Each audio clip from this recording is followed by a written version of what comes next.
And gentlemen, welcome back to TLT Talks. We have a very exciting show for you today.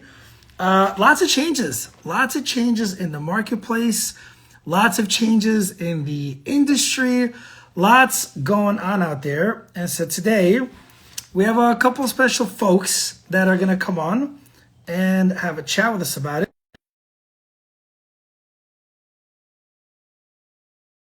Three different people on the show all at the same time. So be patient with us.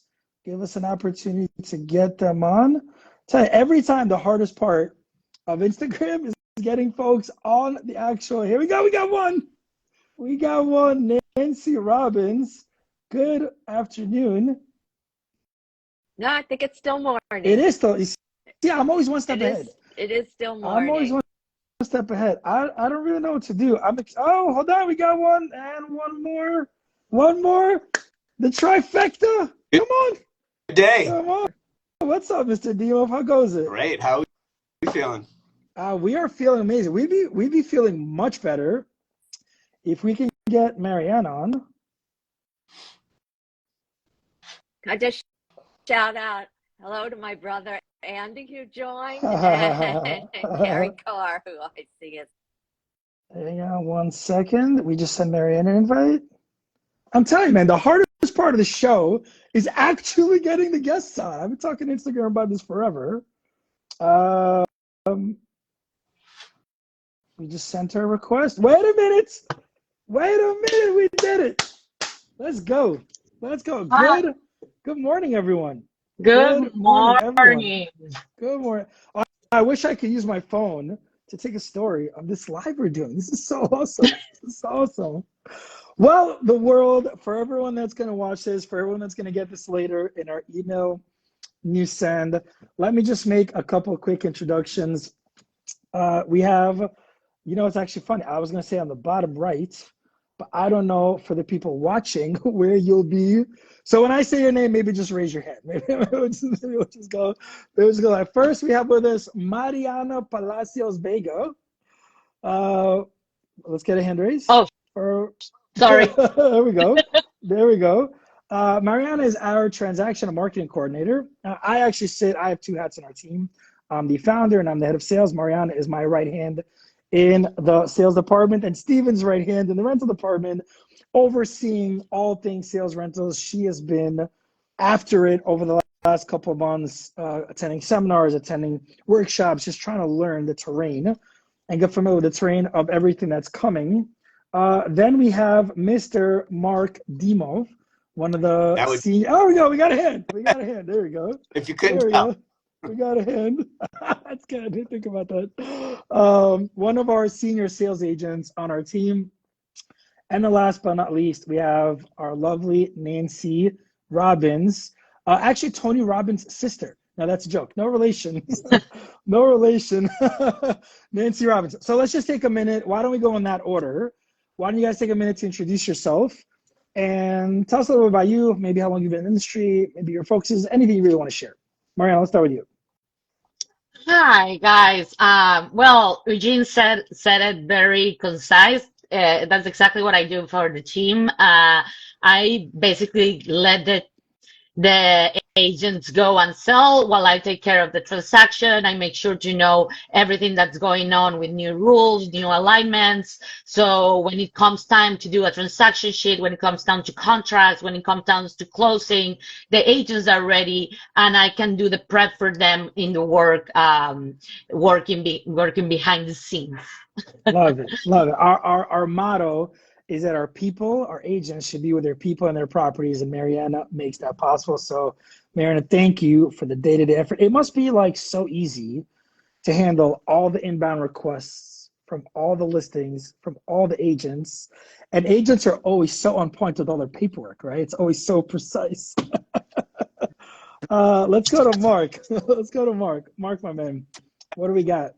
I'm Mark Dimov. I am the Astoria-based Queens edition on the team, handling all things waterfront in Queens and Brooklyn, from Astoria down to Red Hook, mostly Western Queens and Northern Brooklyn. but that encompasses a bit of the territories. As far as asset types, asset classes, co-ops, condos, single family, multifamily, land, new development, new rental developments, a bit of everything. The hybrid agent on the team as well. Love it. Mark added an entire borough to our organization. All of our merch used to be We Know BK and NYC, and we got to add a whole borough.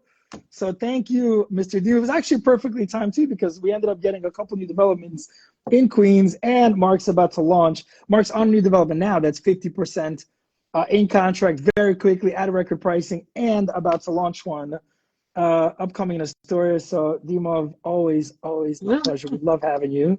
Very good. Yeah, that's right. Up for Mark. And then finally, last but not least, Miss Nancy Robbins. Why don't you tell the world how wonderful you are?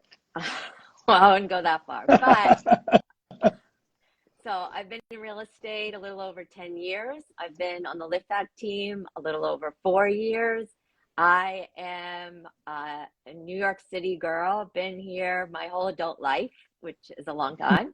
And I specialize in Manhattan below 96th Street and then North Brooklyn. So Greenpoint, Williamsburg, down to Carroll Gardens. Love it. I do a little teeny bit of Queens just because we had a new development project that I did in Ridgewood. But I love working with my sellers. I really love working with my buyers. And once in a while, I am doing some rentals. Love it. Love it. Well, this is a squad. What's that? I was like, Mark's gonna say, like, that's my turf. Well, one thing we are very good at on this team is collaborate without ego. And I have to say that the way you guys support each other, the way you guys support your clients is truly, I mean, hashtag proud CEO, like all the time, proud founder all the time. So let's get into it. There's a lot of change coming. There was some changes already. There are some changes coming.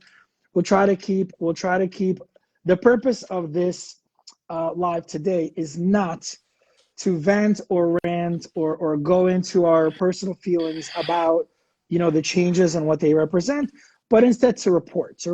Here's what's happening. Here are the realistic implications of these changes, and sort of just make everybody aware. The reality is, whatever's coming, no one knows exactly how it's going to play out or what's going to happen. We're all trying to get in position and just get ahead of it so we can best service our clients, and that starts with bringing some awareness to those people that choose to watch our chat. So Mariana, why don't we start with you? You've been doing a whole bunch of research. Why don't you just tell us factually what are the changes that are imminent? So, guys, as you all heard about the settlement, and it's coming, and no one can stop it, and it's gonna start in August 17. It's really three things that you have to take into account when it comes to the changes. First is what happened first, the decoupling of the commission. What does this mean? It only means that before, when you had an agreement, you only said 6%, and it wasn't really clear how are you going to divide that commission. Now, there was a common practice, but it wasn't set. Now, in the new agreements, we'll have three lines that say the commission that's being paid to the seller, the commission that's being paid to the buyer, and the max commission, that the max money that a seller is going to have to pay in commissions. So that is specified in the agreement. There is going to be clarity and there is going to be transparency. The second point is that we will no longer be able to advertise the buyer's commission. Before, when you went into a listing, especially for agents, they could see that they will get 3%, 2.5%. You always knew how much you were being paid. That is going to disappear, and we're going to have to know how to navigate that.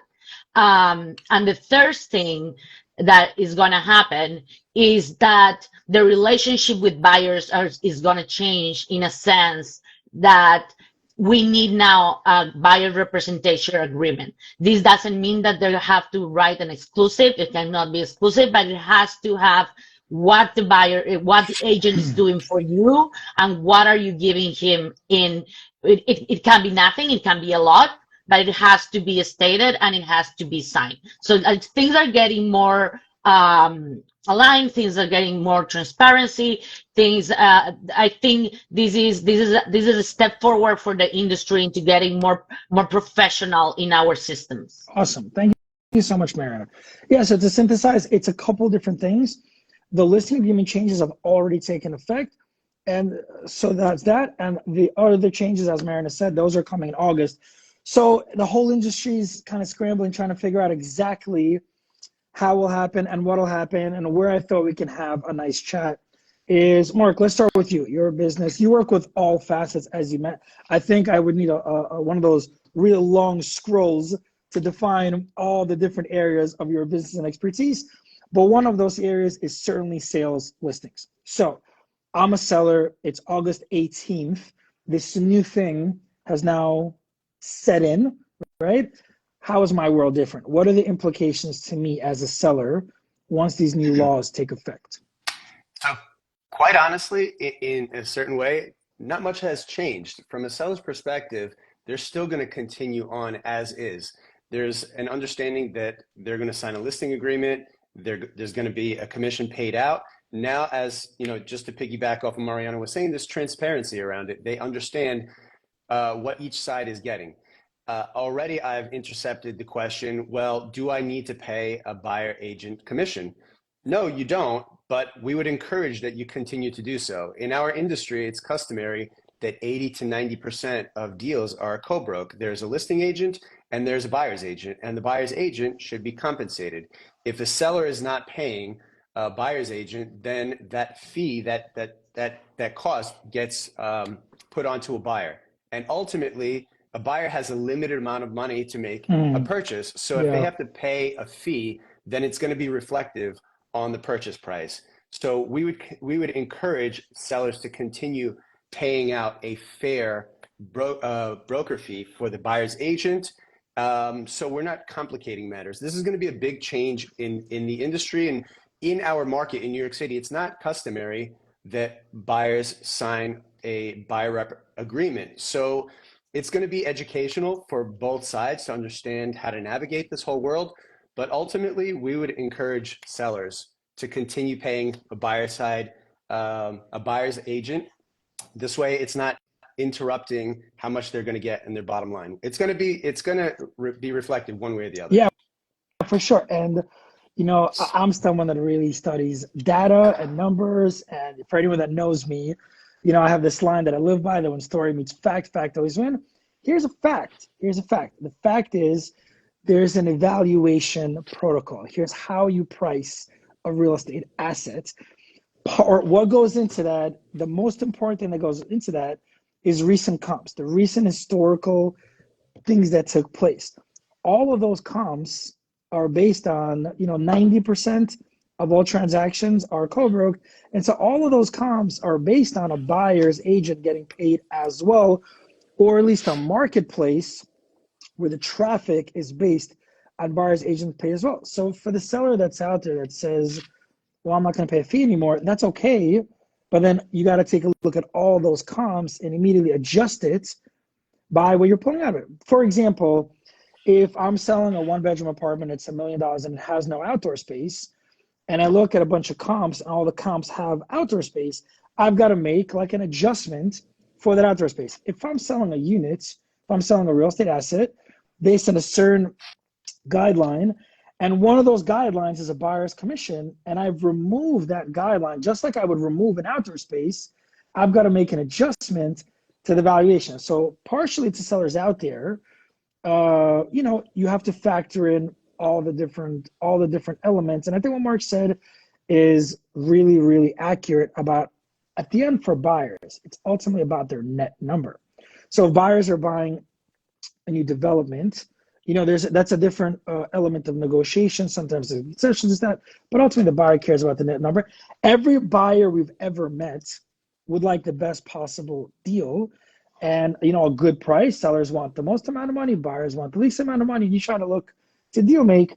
But if the buyers now have an additional closing cost called broker's commission, it's fine. It's new, and there'll be some getting used to it. But most importantly, it's going to impact the seller on the offer they should expect to receive You know, because Yeah. because of that. Yeah, at the end of the day, they're both looking at the net that's number, right. but one way or the other, it's going to be factored in one way or the Exactly. other. So Exactly. might as well just go status quo and do what we've always been doing. Yeah, part, the interesting part, as Mariana said, is what's changing the most is not the dynamic of the transaction. That's actually not really changing much at all. What's changing is the marketing.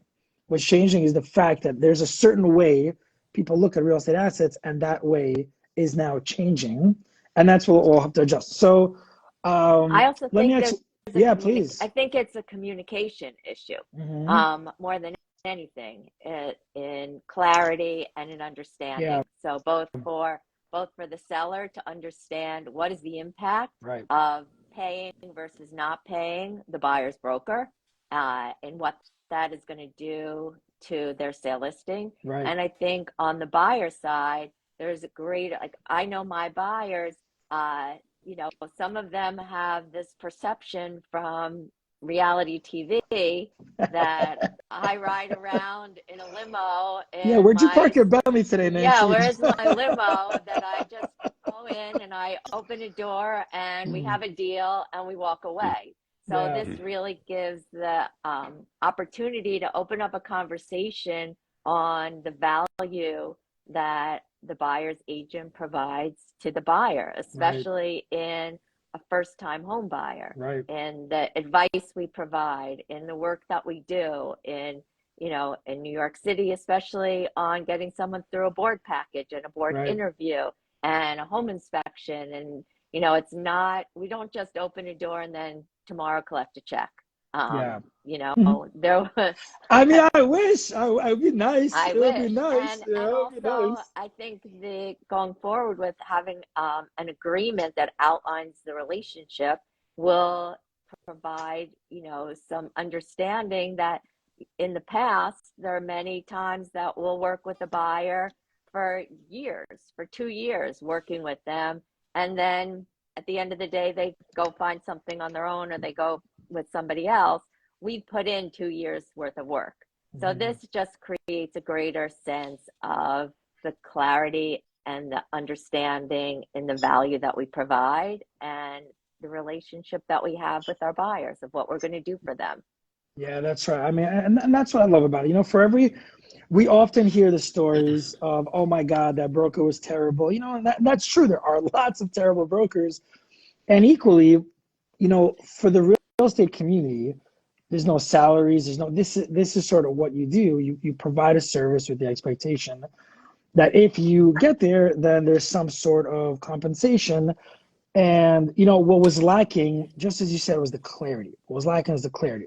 I think buyers out there really didn't know what to expect of a real estate service, especially one that does it right. I mean, the reality is, in our world, 96 or 97% of all real estate agents eventually, you know, wash out, don't do this anymore, etc. And even the ones that are still around, there's no master's degree for being a real estate agent. So like, you know, to achieve this level of doing it professionally, provide a great service, that's a big investment. It's not necessarily easy to achieve. So for the consumers out there, this just provides a total element of clarity for both sides. Here's the scope of work. What you can expect to receive is XYZ. Here's the term. Here's the compensation. Like, here's what it looks like. On the listing side, it's really clear. I'm going to market your apartment. Da da da da da da da. There's a whole presentation thing that happens, and there's a commission structure that's agreed upon. And to Nancy's point, that was just totally lacking in the buyer's market. And so this is really great. Selfishly, I kind of love it because I know the level of work that we do. I know the level of work that Mark and Nancy do for our clients. And now this is an opportunity to itemize it, to memorialize it. And when you sit down and have the conversation of actually, here are all the things that are going to happen, I hope that all the consumers that meet us choose to interview other agents as well. And now there's an opportunity for memorializing the actual scope. And, you know, selfishly, we're going to win 99% of the time just because I know the level of commitment you guys have to your business. Mariana, quick question for you. Logistically, in the way of you providing agreements, in the way of you handling, you know, the buy side of the transaction, I'm just wondering logistically, Any sort of like big main difference that you can see? So not much has changed in the making the agreement and sending it. It is so what has happened to me is that you can feel the change in the sense that um, we do extensions of agreements, Hmm. and the previous agreement only had that commission. And in the extension, you have to add how you are splitting Right, that commission. So right, now, when you do an extension, you have to go back to a seller that already thinks he's going to pay six and he's going to do that, right, and say, "Hey, what do you want to do about this?" right, And you as right, an agent has to have to educate him right. and go and tell him how to go around it. So I feel that the extensions have changed until Mhm. everything gets in the same page. Like Yeah, we are living a transition stage. right. Uh, yeah, Yeah, yeah, but that's right. And so again, another opportunity for clarity, right? Like the worst thing in the world would be, and everyone that's been in business for a long time has experienced this one way that, at one point or another, the worst thing is to assume things are still as is, and without clarity could be trouble. Nancy, I have a question sure. for you. So, I love the heart and soul you put into buyers. Most real estate agents want to be on the listing side, and the truth is that that's passed because there's a listing agreement and exclusivity. Now that's going to exist on both sides, and I wonder how. On the listing side, it's all the pressure. You got to sell it, you got to spend money to market it, yada yada. I'm just wondering how you'll navigate with buyers. Like, let's say in 3 months' time or so, you won't be able to see which listings pay commissions, which ones don't. I'm just wondering how you have that conversation with a buyer. Like, how do you help a buyer navigate the commission structure in this new terrain? I think just communication. Yeah, So for the most part, we don't really see it changing. We still see, and other markets have had this change. yeah, that's right. State of Washington has had this for many years. There's other areas of the country, and when the change was made, they still saw that. I think it's like 95% of the sellers were continuing to Of pay course. the same broker fee to the buyer's Hmm. agent. Compass has been tracking buyer's agent commission since the announcement of Yeah. the NAR settlement, and not seeing a change. Some markets have seen an increase in what buyer's agents are getting. So I don't really see that Yeah. changing. I think it's the communication to your buyer so that they understand that what the commission will be paid. And in the event that the seller is not paying the buyer's broker, then the buyer will be required to pay the fee to Yeah. their broker, and explaining, okay, well, here's how we mitigate against that. In that rare event where a seller has decided not to pay, you'll be responsible for the fee. These are the services that I provide. But when we make our offer, we are going to include the fact that this, we don't want you, buyer, to be paying out of pocket. Yeah, that's So right. we are going to negotiate our offer based on the fact of what the commission would be, so that you're, as a buyer, still whole, especially first time buyers Yeah. who are financing and have closing cost expenses, and they Right. have saved and saved and saved, another 2.5, 3% to a buyer on top of what they're already doing is Sure. Of significant. So it's just giving course. them a comfort level that at the end of the day, we're going to make sure that they're whole, and that our services are worth a fee, but we're going Mhm. to make sure that someone else is paying that fee, not them. Yeah, especially today. I think that's so well said. I think today buyers need representation more than ever because I was just in a panel when I was talking through this, and real estate is supposed to be the consistent asset class. It's supposed to be the one that's stable. And for the last 30 years, 20 years, it hasn't been. It fluctuates. We've got these big drops, these big rebounds. The laws keep changing. The comps are always 3 to 6 months behind. So if you're a consumer and you're on Street Easy and you think you know valuation, I mean, I'm sorry, man. It's not how it goes. And so now more than ever, I think there's a need for. There's also, the mortgage industry has changed overnight as part of the volatility. The rate's been the same for 15 years, and all of a sudden it tripled, totally throwing the entire market for a loophole. So then, when working with someone like Nancy on the buy side, I mean, there's an offer of mortgage products. There's so many tricky ways based on experience how to design this thing. So for buyers out there, we're always on this team talking about make sure you have your team. Now more than ever, have your team. And the reality is the message, I think, from Nancy is that the logistical part of the transaction is not changing all that much. There's just going to be more clarity, more conversation, more communication. But the bolts and nuts of the real estate transaction for the buyer is not actually changing all that much. There's just clarity and communication. Mark, are you feeling it's the same more or less for the sales side? Like the actual fabric of the deal is kind of the same, and we're adding communication, clarity, etc. Yeah, the truth of the matter is that commissions have always been negotiable. That's right? There's never been there's been, an industry standard, but it's always a communication. It's a dialogue between buyer and seller. And in this case, it's also a negotiation between agent and buyer.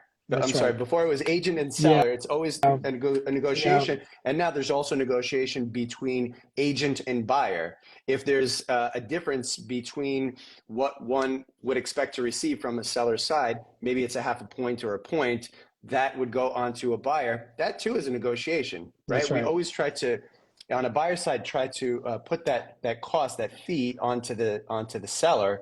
But ultimately, everything is a conversation. Yeah. What I would say to the sellers that there will indefinitely or inevitably rather be the seller that says, well, Mark, I want to give you the listing, but I don't want to pay buyer's commission. I trust you and your ability to sell it. So to that seller, we say, cool, we can try it. Just don't expect the same result as your comp because that comp included the outdoor space and you don't have outdoor space. It's got to be looked at the same as a term.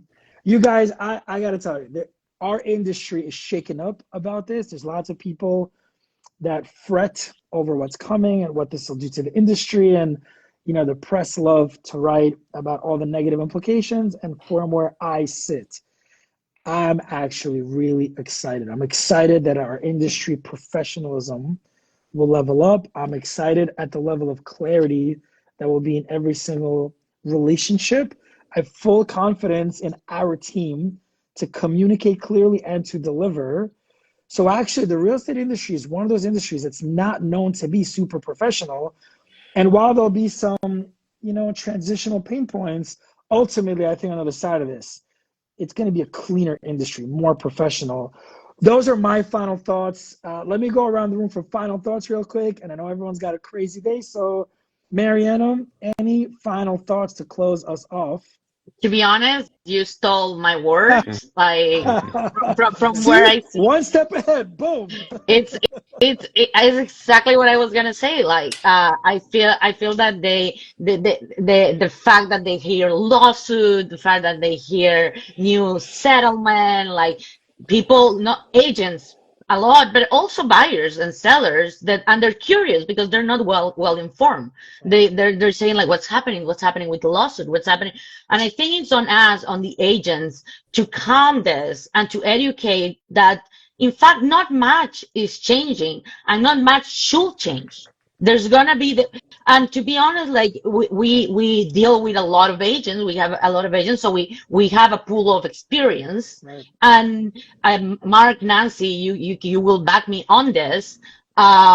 Most sellers, when you explain it to them, they go like, "You're right. I should keep paying the buyer's agreement." Yeah. And most buyers, if they trust in you, if they believe in you, when you show them the agreement, they sign it. So. Right. That's right. So these thoughts of fear, I just think is lack of education. Yeah, well said. Well said. Maybe because I said it first. No, I'm just joking. I'm totally joking. You guys, as you can tell on this team, we never have fun, ever. It's always very serious and very... Mark, what do you got for us? Any final thoughts? The real estate industry has seen many people jumping into it, particularly in recent years. Since COVID, everybody got their real estate license. I think the stats are something like 90% of the brokers nationally do like 1 to 2 deals a year. Yeah, it's They're just not full-time agents. They're not really fully committed to it. And so, look, like you mentioned already, we welcome these changes because we're on top of our game and we know how to educate our clients. I welcome this. Like, hey, real estate agents out there that are part-time, level up, level up. Level up or buy or get out of here. Or get out of here. The buyers deserve elite professionalism, and that's what we want to give them. Well said, Mark. Thank you so much. And Nancy, close us off. Okay. Nancy Robbins. Well, Any first, final I want thoughts? to just say that I'm in DC, meeting with some amazing Compass agents in DC, Maryland, and Virginia. I didn't realize that the bed was going to be in the shot, and Mariana knows I'm a stickler for making the bed, but I'm in a hotel, and I don't make my bed in a hotel. So I did have to say that in case anybody was noticing that in the background. I'm I in a was really hotel. judging you, Nancy. That's it. Really I can't believe we judging let her on the show with a bed like that. So I wanted to just throw that in there. But I think, changes, it's not good or bad. Change is always going to happen. It's how you deal with the change. So Yeah. I'm looking forward to this. Personally, if I'm working with a buyer, I want to know that they are going to that I'm not going to do all this work and then they're going to go leave me. I want that loyalty. I do. And I want some form of commitment. So I'm excited for the change. Talking to a lot of brokers here in DC yesterday. It was really interesting. I was at their sales meeting. We did an exercise where all the agents had a note card and everybody wrote on the note card the value, like what they've done for a buyer in the past year, like above and beyond. And then they read them aloud. And it was crazy Amazing. to hear what some things have done. I babysat my client's kid so that she could go look at something. I drove them around for 5 days, etc. So, I love this business, and I'm looking forward to the future. Michael Moreau, the only constant is change. I couldn't agree more, except for one thing. The one thing that will never change is our level of commitment to excellence, to our clients, to ourselves, to our team. And I thank you all for that very much. Guys, I hope you've enjoyed watching. If you've been watching, team, thank you for taking some minutes out of your day to jump on with me. Nancy, go make your bed. It's embarrassing. I'll get the housekeepers coming. Guys, have a good one, everyone. Okay, to my friends that I saw on this today, Susan, Nancy Swenson, my brother. So, thanks, Joy. So, just throw that guys, have a good one. Bye. Everybody. Have a good one, guys. Bye-bye. Bye.